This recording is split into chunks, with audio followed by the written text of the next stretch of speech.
Hi, welcome to JWR Academy.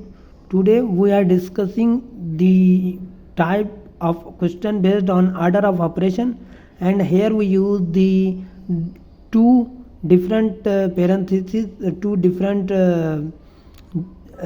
parentheses.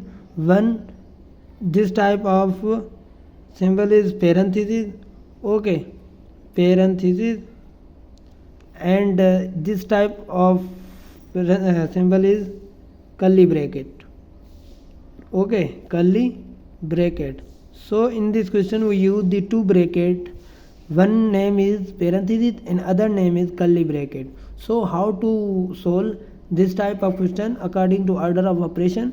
So first of all we use the we simplify the inside the bracket, okay, inside bracket. So here 2 is same, 3 multiplied 3 is 9 and plus 3 is also same. So when we here addition and multiplication included in this question, so we first simplify the multiplication, 18 and plus 3. At the last this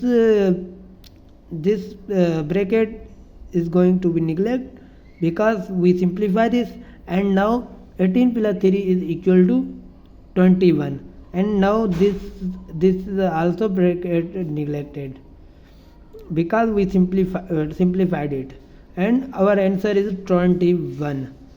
If you like this video, please subscribe my YouTube channel and press the bell icon for next interesting video.